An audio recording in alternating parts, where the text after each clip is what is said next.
as it relates to the effects of drugs and its connections to STIs.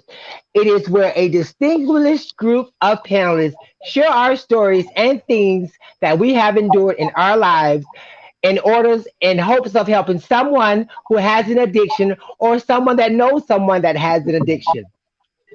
Before we start, make sure that you go ahead and share this live for us. We need for everybody to see.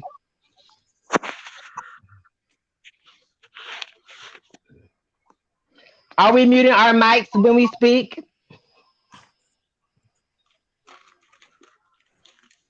Are we muting our mics before we speak? I'm trying to see how to do it. No, I am asking you, is it required that you remute your mics Yes. when you're not speaking?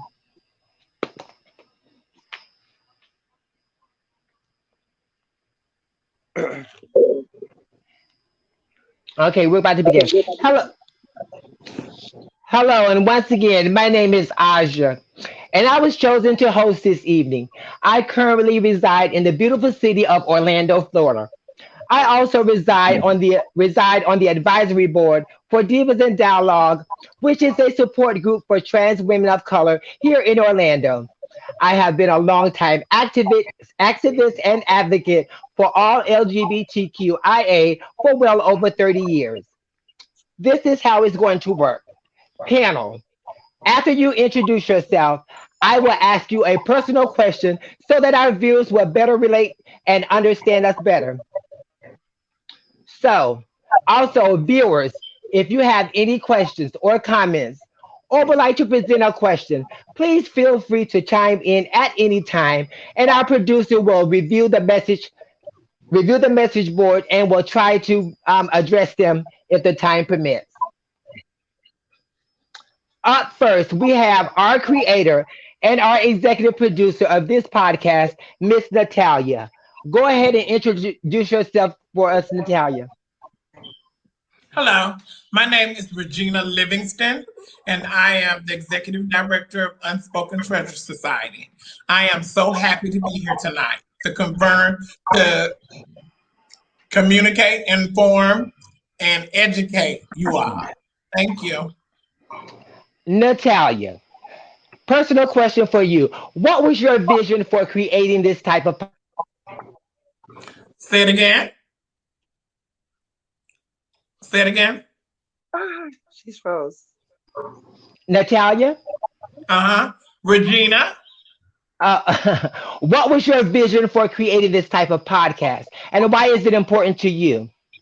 It's important to me because I fight a very serious addiction, which is called drug addiction.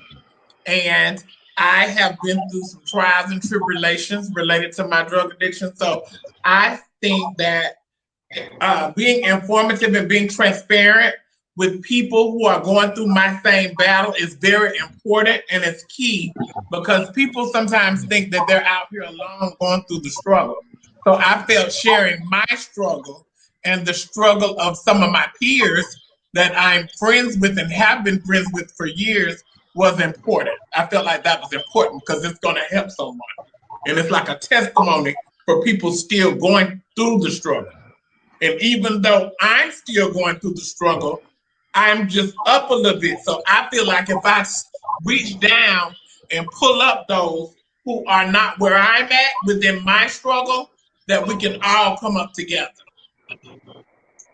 But one more question: how do you balance your time? I mean, you are so busy. I see you every night. You're doing something. You're going here. You're going there, doing that. Where do you find the time, girl? To be honest with you, all I do is I pray to God and I keep it moving. I feel like it's time to rest when we die. So I just keep it moving. This is my passion and I love what I do. So as long as God gives me the breath and the strength to get up and go, I'm going to continue to go. I know that's right. Okay. Up next, we have Kaleem. Hello, Kaleem. How are you? I am well. How are you? I'm fine, thank you. Go ahead and introduce yourself for us. Well, to all the viewers out there, hello. My name is Colleen Gibson, and I'm here in Gainesville, Florida. I do a lot of advocacy for drugs and alcohol and the programmings there within.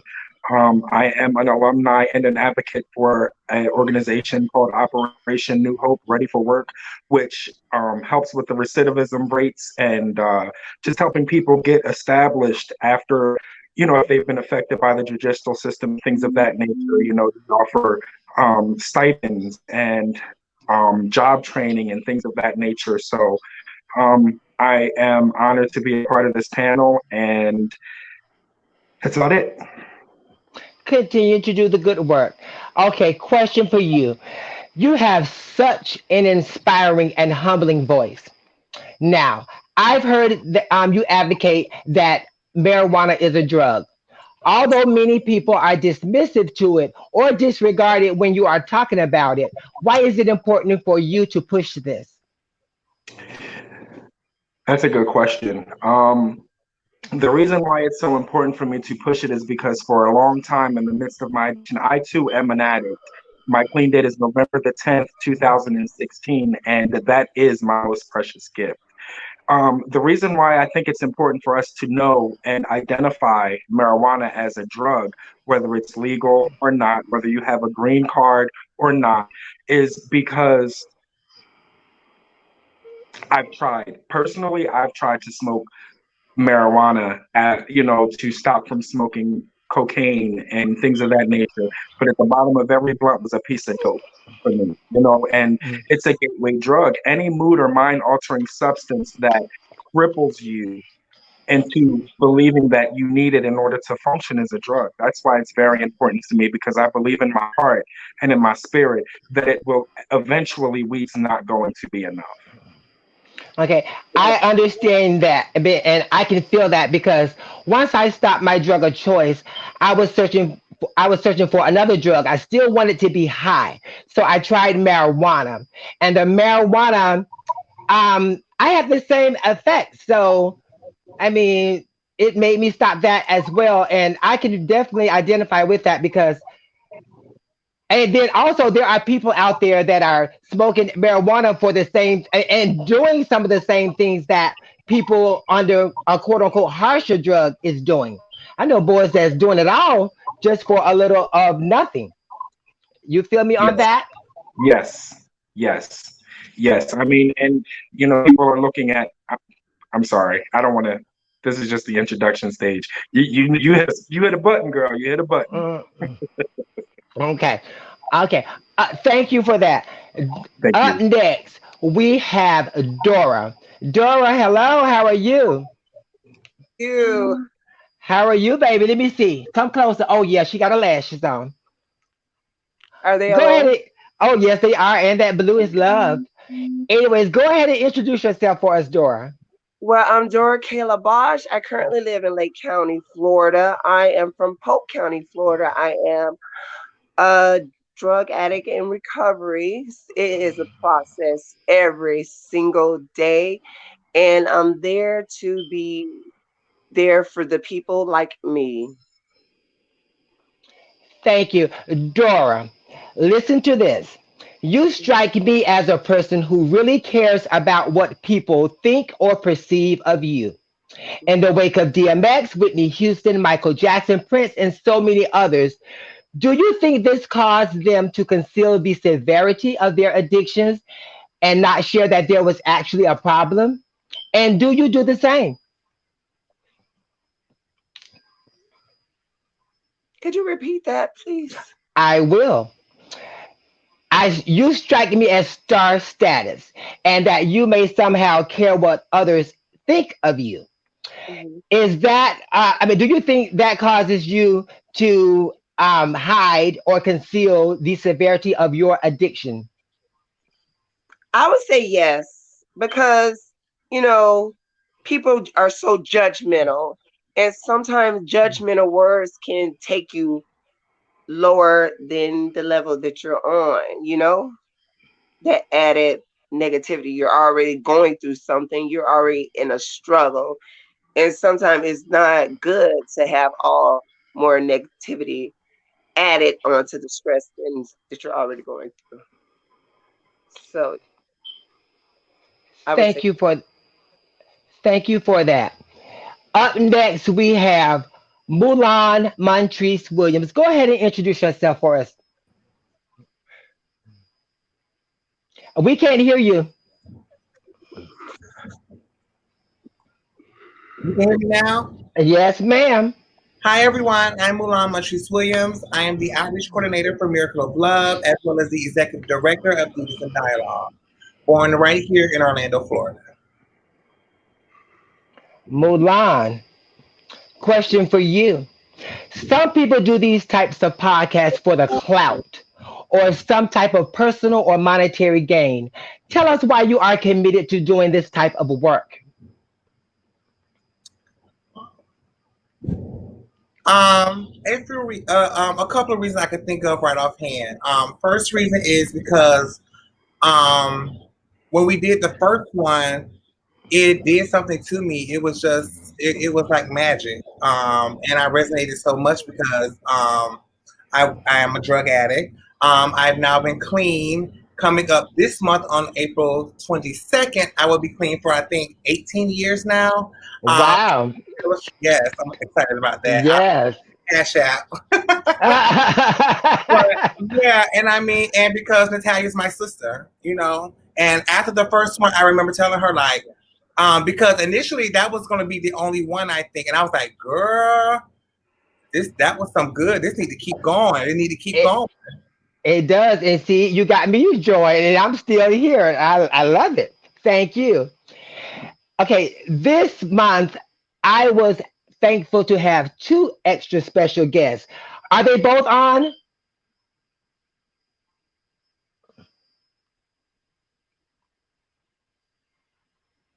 Hello? Hello? No, just Erica. Okay. They still haven't gotten to you. Okay. Anyway, I want to welcome Miss Erica. Introduce yourself for us. How are you today?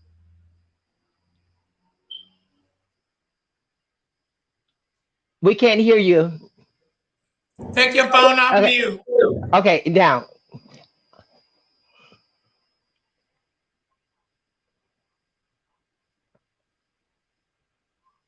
No, take it off mute. You're muted. Take it off mute, Erica.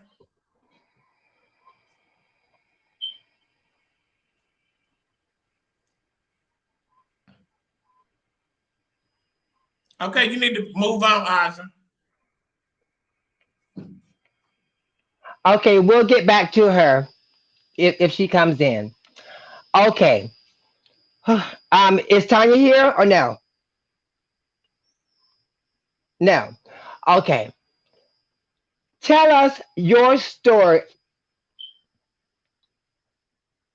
Is everyone on? I'm sorry, y'all, because this thing is Hello, not I'm going. here. Okay. Okay. Next up. Addictions are often not talked about. They are normally shared. And the experts say that you should seek professional help when you are battling an addiction. Although most people don't even know where to turn to for help, which can cause a relapsing phase, often stopping periods of time and then returning back to the very same drug you had the problem with. Tell us some of the things you've tried to stop your addiction. Up first, Kaleem, tell us some of the things you've tried to stop your addictions. Okay, so I've tried many different things and many different avenues. I've tried geographical changes. I've tried not socializing with the same people. I've actually tried like keeping myself in the house and not, going out or going anywhere. None of those things really worked for me. What I found that worked for me was getting a support system, and being around like-minded individuals that were on the same path. I have tried smoking weed. Um, in lieu of my drug of choice. You know, I've tried a lot of I've tried drinking. I've tried I've tried almost everything that the conscious mind can actually probably think of. Um, but the only thing that actually worked for me was a fellowship that I became a member of, and it's just a bunch of addicts that focus on the similarities and not the differences. Okay, I feel you on that because you try so many different things. It seems like nothing never ever works. Dora, how are you? Tell us some of the things that you have tried to stop. Well, I tried changing my phone number. Did it work? That didn't work. I tried wasting my money on other things so I won't have the money to waste it on drugs. That didn't work because money will come in different ways. But what I found out that helps and works for me is changing the environment, and just getting to yourself. If you're able to do that, hello, No, we can hear you. Go ahead. yeah, get into yourself. And the more you to yourself and you're away from the environment, the more you have time to say you ain't missed nothing. And then that's when the love that you need to restore back into yourself starts to come back in. And once you start loving yourself more, the desire, because you just look at all the negative in it. You don't see the fun part. You don't miss the high part of it. You look at how it almost took you out. And that's the point of not wanting to go back there, because you know that joker right there, whatever struggle you came from, didn't play with you. So you don't want to go play with it. Okay. I feel you. I tried some of the same things. I tried moving back home to my mom's Yeah, and yes. And another thing I tried placing myself right in the environment. I was like right there. I mean, I would buy it for other people. I would actually light it up for them and, just to be around it. But of course, in the end, I always broke and returned. So, I couldn't dare Mulan, tip myself like that. oh, I did it. It kind that of worked, but it didn't. In the end, that's it didn't putting work. yourself right in the devil's lap right there too. Yes, I did. Mulan, what about you? Um,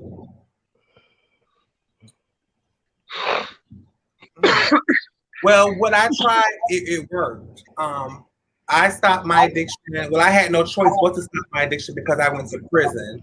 While I was in prison, I had already made up my mind that I was going to do drugs. I didn't want to get out and go down the same path. And one of the things I decided, and I told myself that I would have to stay away from the clubs, which was hard for me at that time because right before I went to prison, I was a showgirl doing shows and just starting off a pageant career. But I had to be like, I had to weigh it out. Like, I knew if I started back doing shows heavily, that in the dressing room, it was going to be drug heaven. You know what I'm saying? So for me, it was staying away from the club and giving up my dream of being this big showgirl. But in the end, it's all worth it because I'm still drug free almost 18 years now. So I'm glad I made the decision and I'm glad it worked for me. It's still a That's good. struggle because I almost Yeah. slipped a couple of times at the club, but yeah, that's why, and that's the reason why today I don't like going to the clubs all the time. And some people don't understand that because I like when I go out, I drink. When I Mm-hmm. drink, and also I smoke weed. So when I do those two things, and I'm in that club environment, and then I'm seeing these people keep walking in the bathroom and stuff, and I know what's going on. I remember that feeling that I used to have, and I be wanting that feeling again too. Sometimes I would just leave the club early, or I really choose not to go. Thank you for that. Regina, what are some things Um, that you've tried to stop?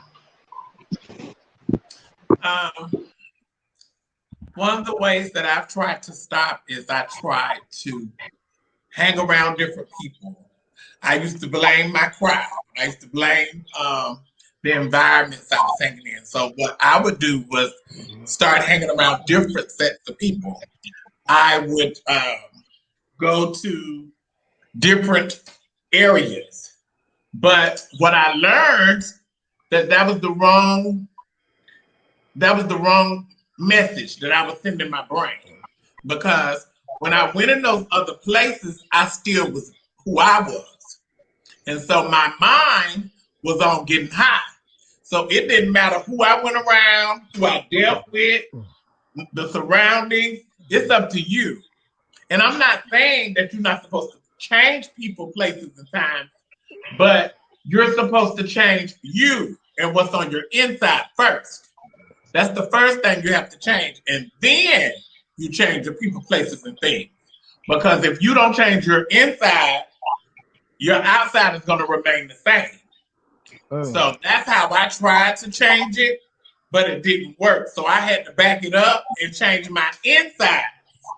And then, and only then, that I begin the change overall. Okay, thank you. So I guess that's why they say the experts say that you should seek professional help because it's hard, it's a struggle, and it's a continual struggle. I see that looks like we have Miss Erica back with us. Tanya's on, Erica. Oh Tanya's yes, on as well. yes, yes, yes. Thank you. Okay, I was thankful to have two extra special guests this evening. First up, we have Erica. Hello, Erica. How are you? Hey guys, how are you? Can Uh, everybody hear me? yes, we can hear you. Yes, we Awesome, can. awesome. Great. Go ahead Thank and you, introduce yourself everybody. for us. My name is Erica Taylor. That's how we know Erica is.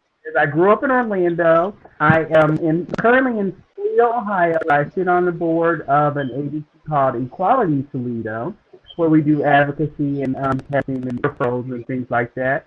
And Audra asked me to come and be a guest today. I'm not directly affected by drugs because of past drug use. I used to be a past drug provider, and it definitely was a different type of lifestyle. You know, when you're young in the clubs, that's the scene, and that's what it was. That's money, and I know I definitely um, put drugs in the hands of people that I definitely should not have. I feel horrible about it, but hey, we live and we learn, we grow up. Okay, Erica, Yes, question for ma'am. you. Tell us your story to recovery. Tell us about how you started and some things that you've encountered along the way and the breaking point to your road of recovery. Well, the biggest issue with anything to do with drugs is you have to stop the cycle. My entire life, I've been directly affiliated with someone, some way or another, that was on drugs or affected by drugs. My partner for 13 years introduced me to selling drugs in the lifestyle, and it honestly took for us both to have a total break in order to remove ourselves from that situation. Thank you. Up next, we have my very special guest. Number two, we have Miss Tanya Marie. Tanya, can you hear us? Yes, I can. Oh, oh, that's what's up. Tanya, Oh, same you thing went away. for you. I am so thankful to have you here today. And I feel you have a story for us. So tell us your story about your road to recovery, how it started, and so forth. Take your time, love. Okay. First of all, how's everybody? I'm sorry I'm not all. Can y'all see me? Because I can't see anybody. We can't see you, but it's okay. We can hear you. Okay, great. Well, my road to recovery started. I just got tired of being sick and tired because drugs really, really. Anyway, how I started doing drugs, I was young, dumb, and stupid, and I had a roommate, and she went to jail. for 10 days, and I didn't want to stay in the house by myself, so I asked a friend to come and stay with me. And she, back in the days, back in the dark days, this was like in '79. Um, the drugs for the girls back then was they were using intravenously. So, and she was a drug user, and she came and she stayed 10 days. And instead of her being a true sister or a true friend, when I asked her what it was and could I try some, instead of saying no, she was saying, "Well, girl, how much money you got?"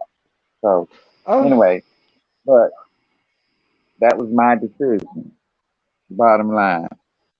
And that started my drug use, and I graduated from that. Well, I moved on from using synthetic drugs intravenously to using cocaine intravenously. And then when crack came out, and it was a mess. And honestly, I took it to the end, but I honestly thought I would never get off crack.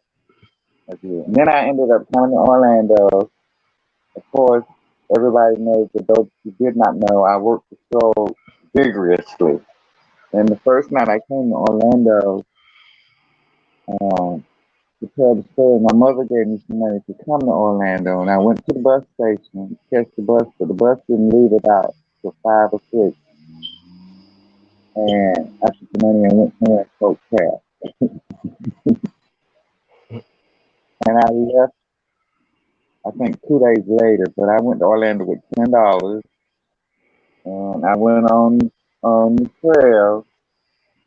And those who don't know, you don't know now. I was a tip artist, and I think I made like almost $2,000 my first night in Orlando. So you know I wasn't never leaving.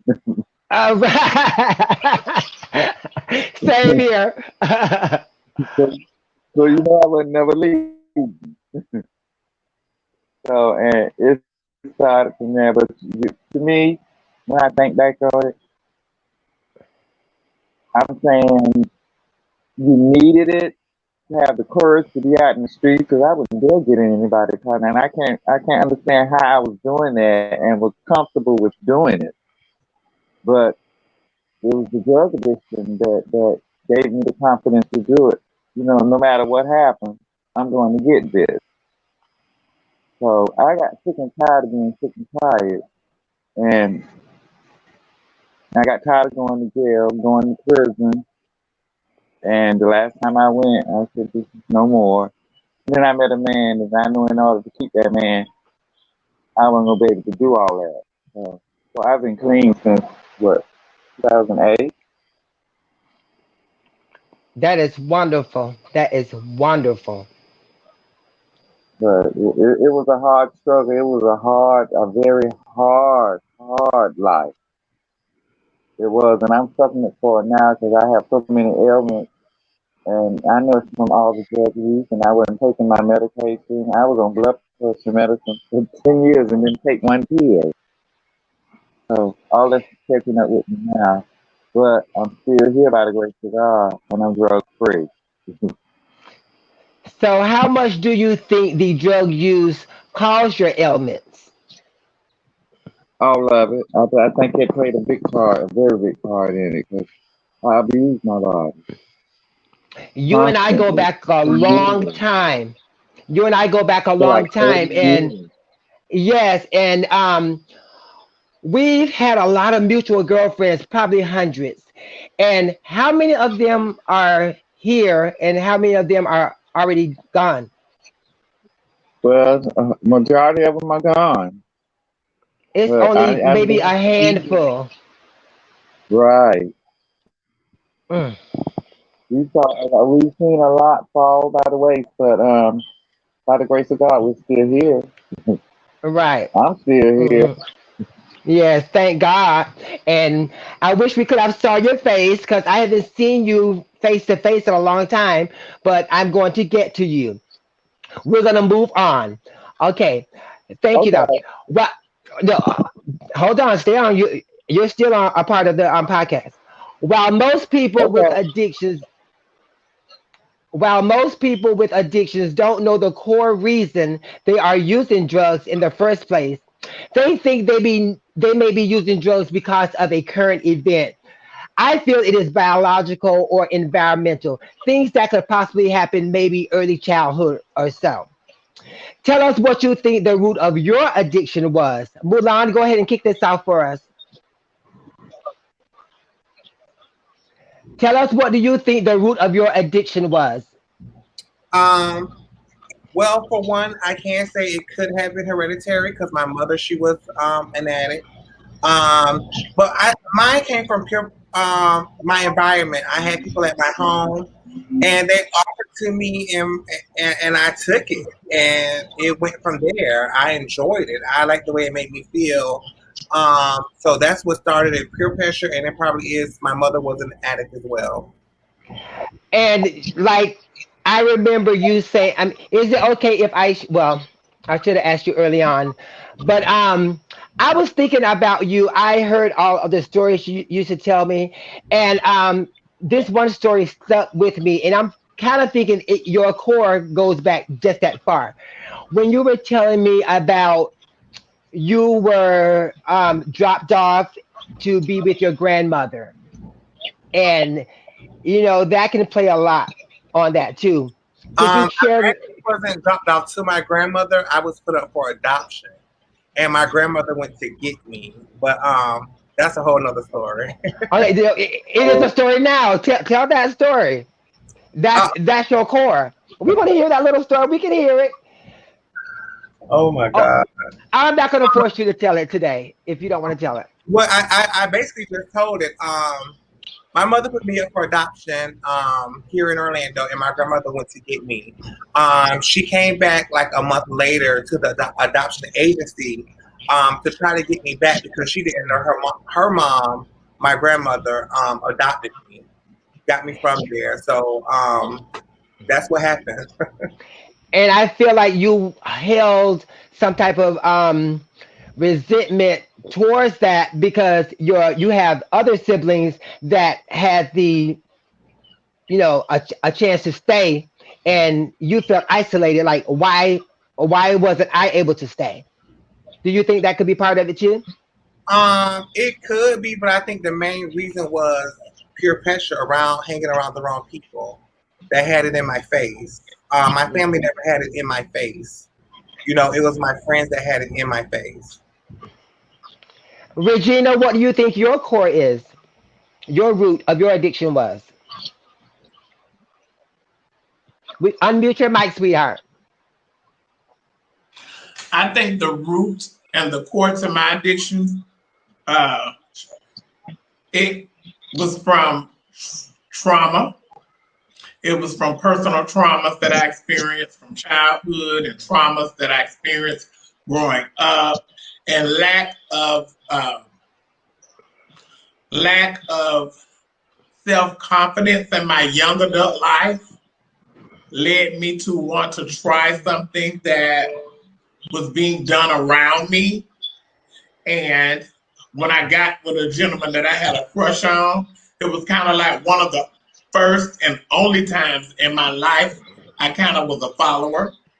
And I guess that was the worst possible time for me to be a follower. But it stemmed from long trauma. It stems from a long trauma that I had. And it was self hatred. I just didn't have I didn't love myself for a long time. And I'm not going to say I hated myself. That's too strong of a word. It really was a self hatred. It just, I didn't care. I didn't love myself like I should have. I didn't take care of myself like I should have.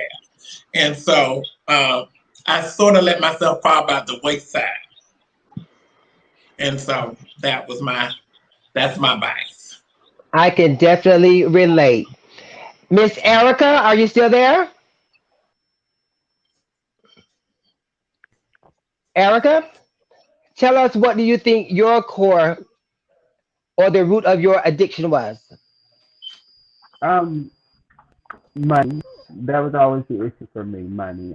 I've always that was always the motivator. Colleen, share with us, please. Sure. So Honestly, I'm probably one of the few people that might that may feel like I was born an addict. Like I believe that I was an addict well before I used my last drug. As evidence from looking back in hindsight, anything that felt good to me, I did it until it hurt. You know, from eating food as a child, I grew up the fat kid. Anything that felt good, I did it until it didn't feel good anymore. So when I found the drugs, that was a way for my addiction to manifest itself. And if I had to find a core to allowing that to manifest itself within me, I would have to say it was um, for acceptance, for acceptance and lack of self acceptance, not liking who I was as a person and trying to fit in and be what everybody else was or wanted me to be. I can definitely identify because that's part of mine. It's like I wanted to be accepted, and I mean, I actually demanded to be accepted, but guess what? They didn't want to be around me. It was a childhood thing for me, so I think Yeah. that I can definitely identify with you, Tanya. Tanya Marie. Yes, can you hear me? Yes, I can. Tell us, what do you think the root of your addiction was? Like, what do you think caused that? Probably early childhood or something. What do you think caused your drugs? Growing up, childhood, not being accepted, making me feel like I would never be good enough because I was gay, because it was rough back in those days, um, and wanted to be accepted, and that was one way I could be accepted. It was the wrong way, but I think that was the cause of it because I wasn't, how can I put it? I never felt good about myself. And nobody really helped me feel good about myself because I was gay and it was always taboo and the darkest things are hanging over you because you're living that kind of life. And I think that had a lot to do with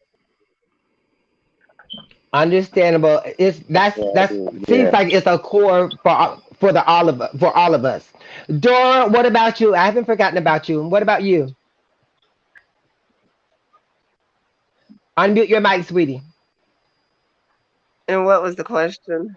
Oh my God, I knew you was gonna do that one. Tell us what tell us what you think the root of your addiction was. The root, the root of my addiction, I would say, was the lack of not knowing my self worth at that time, and um, not being healed from different abuses I've been through in my life. And I think it really got really driven when I entered into the life of escorting because I needed the drugs to fuel the engine to be able to work, to make money. So it all became a whole big addiction. So I would say those are the things with me. Thank you for that, Dora. Moving along to the next part. Listen very carefully. Tell us about the last time you got high with a person or persons. What was your relationship like then versus now post the drugs? Once again, tell us about the last time you got high with a person or persons. What was your relationship like then versus now post drugs? Regina, tell us a story. My relationship was toxic. I was very, very territorial. I was very, very violent. And I wasn't violent off of my personal um, choice. He was violent in the beginning of our relationship. And so once he acted out towards me, it was like a floodgate broke. And I became the aggressor. I started attacking him. The whole relationship was just a lot of. It was just a lot of toxicity. It was a lot of toxic. Every time you turned around, somebody was blaming one for this, somebody was blaming the other for that. We fought, we moved a lot. It was just our life was just in a big disarray. So it has been about 17 years since we were together. I didn't hear from him for about 13 of those years. And we contacted each other about 5 years ago. We made it back in contact with one another. Now we have a very calm and adult-like relationship. We just keep in contact. We make sure each other's all right. We check on each other. It's very, very positive, and he still has some struggles that he's dealing with. But it just feels good to be able to reach out and check on him and make sure he's straight, Mm-hmm. And I've been there for him, throughout some situations that he's been in the middle of. But, it's just good to be able to reach out to somebody that he has had a lot of love for and check on. Thank you for sharing that with us. Dora, Yes. tell us about the last time you got high with a person or persons. What was your relationship like then versus now? Okay. With that person? Yes. It doesn't have to There's be a no boyfriend, it can be the last person. last person. Mm, mm, mm, mm. There is no relationship at this current time with me and that person. It was like Regina said, it was toxic and it was just not for me. When I started separating myself, I saw a great difference, and it was easier for me to separate myself from drugs because you like what is it I'm trying to say? Like people look for an excuse for the things they do, and when you're with a person that's in the same boat you in, you'll think like them. So it was time for that friendship to end. Tanya, Yes. Tanya, Well, I don't know. Yes, can you hear me? yes, we can. Okay.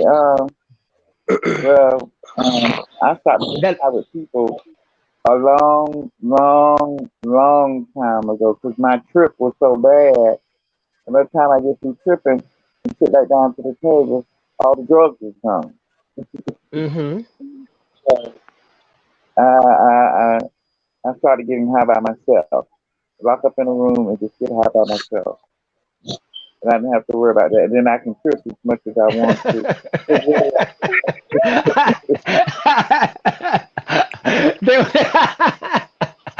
um, Okay, okay.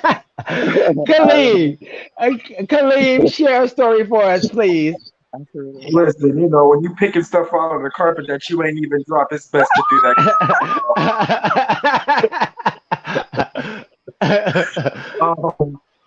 So the last person I got high with was a friend of mine. Well, at that time, that somebody that helped you with your hustle, or sit out there to Mhm, panhandle with you was your friend. I mean, that's my story. Like I was a panhandler. I was, I did all of that to get my drugs, and mhm, it was a very toxic friendship.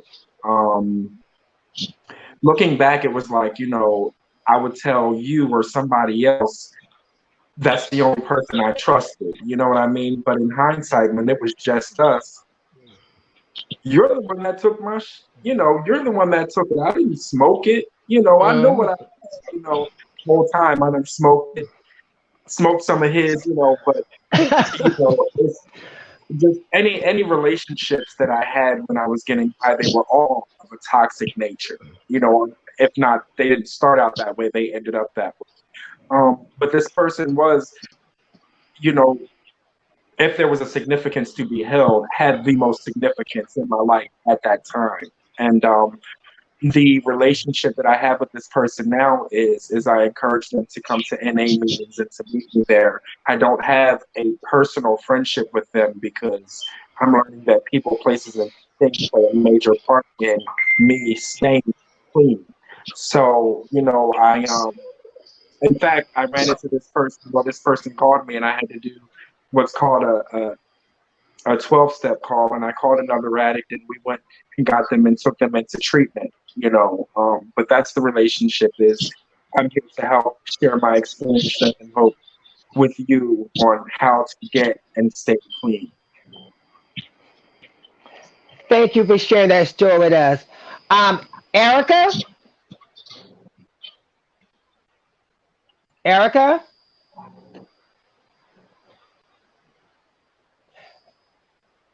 we'll get back to her. Mulan,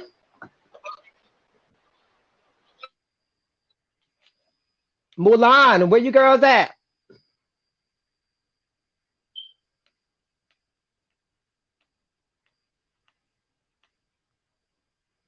Well, while we're waiting for them, let me go ahead and share this story about me. The last person I got high with, um, it started. Let me put you in the mode. Let me take you back. I was on the stroll, and so as I'm walking, this is one of those nights. I'm like, I'm not doing no more drugs. I'm not gonna do it. I'm not gonna do it. So here I go, run into some fine trade. I'm like, oh my god. So of course he did the same drug, and he was like, let's go back to your hotel. This is 30 years ago, 30 some years ago. So we ended up. I mean, he he romanced me. He raped me several times through the night. And the reason why I call it rape is because once I started getting high, I didn't want it. I mean, but I just allowed him to just do it. I wasn't thinking about it. I was thinking more about just getting high. Anyways, I mean, he was fine. I mean, just fine. So, actually, this was the last night I actually did a drug. And what happened with that was, I after all the drugs was gone, I sent him to get some more. But guess what? Trade never came back. And I am happy. I'm actually thankful that he didn't come back, because I probably would be still there. Anyways, um, fast forward it, and it's and I haven't seen him since. So 30 some years later, I seen this guy 2 months ago. And I'm like, oh, I was going out getting me some food. And when I opened up the restaurant door, I immediately recognized his face. I'm like, oh. And he made, our eyes met. And he was trying to come on to me, just, looking me up and down like, damn, like, damn. I'm like, oh. And he kept trying, kept trying to. I was like, you don't even know who I am, do you? He said, no. I said, I know who you are. I didn't tell him what we had did the last time. Anyways, he was trying to come on to me, and I looked at him, honey. 30 years ago now, and honey, I don't like old men. Child, this motherfucker. Oh, coming on to me, so I'm feeling a certain type of way, because all I was thinking about was the last time I saw you. Anyways, he's this man done got bow legged with a hump in his back. I'm like, child, I'm not talking about no sexy bow legs, baby. I'm talking about the polio bow legs. I'm like, well, bitch, what happened to you? What type of STD done got to you? It's like he was nothing that I would have ever wanted, but um there is no relationship now, but I was actually happy to see him, to see that he was still alive. But no, there won't be any other thing after that. If I see him, I may say hi, but I don't care on sharing what we did in the past years. I have no interest in getting to know him or anything. But yeah, honey, he was something else, honey. I just laughed at him. Okay, do we have Miss Erica back? Mulan? These girls getting Eric, fired. Oh, Erica had to leave. okay. What about Mulan? She had to leave too. She's getting fired.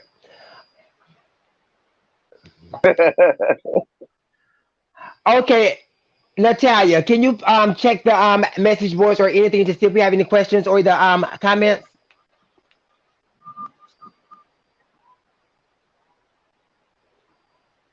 And do any of you panel, do you have any questions? I don't. Do any of you have any questions for Tanya? Oh dear.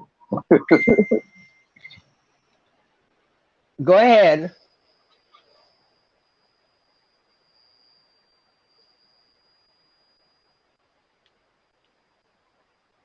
I can't hear her. We hear you. I thought somebody was talking, but they're not. Well, anyway, Oh, moving on. We can't get Mulan back. This is going to conclude our podcast. I would like to thank our group of panelists for their dedication and always showing up. Some of them playing back there, um, and help with sharing their stories. And an extra special thank you to our two special guests. And hope you will be able to join us in some future podcasts. At And this time,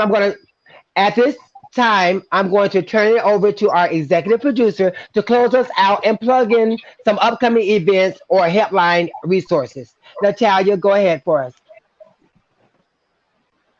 We can't hear you now, Mama. We had some technical difficulties tonight, but Mm. we made it through.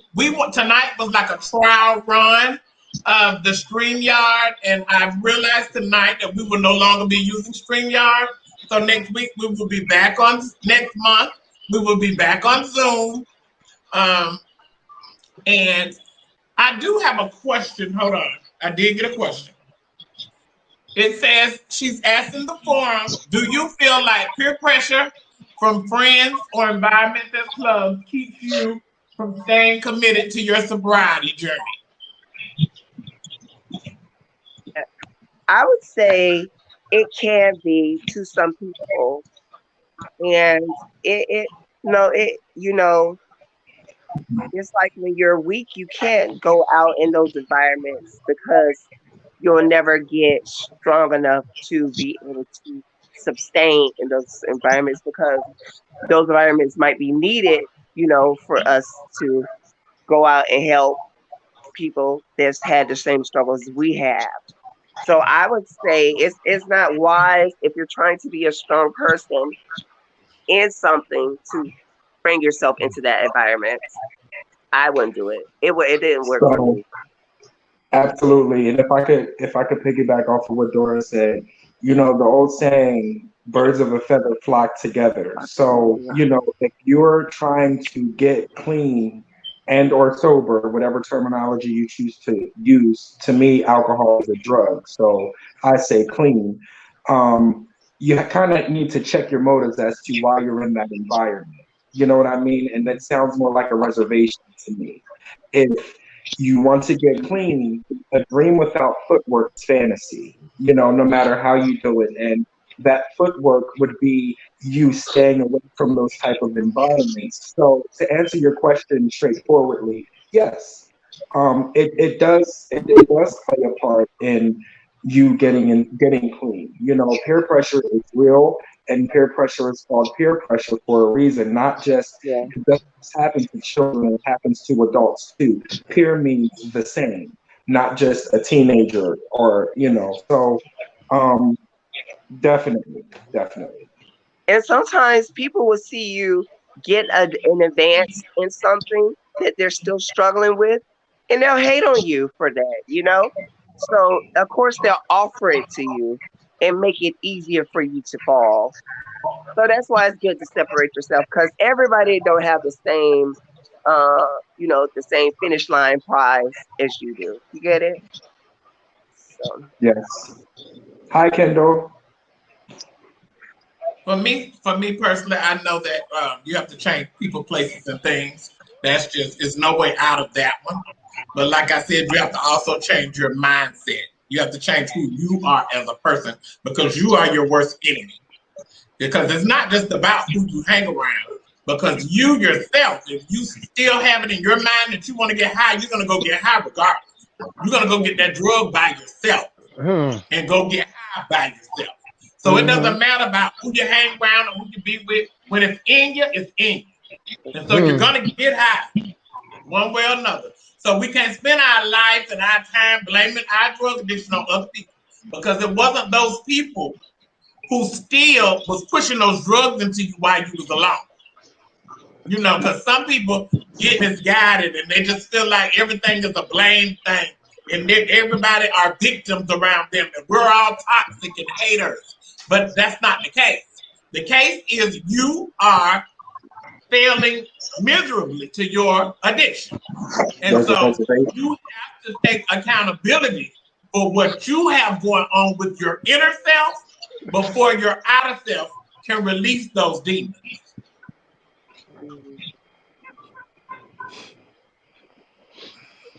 I definitely have enjoyed this night's forum.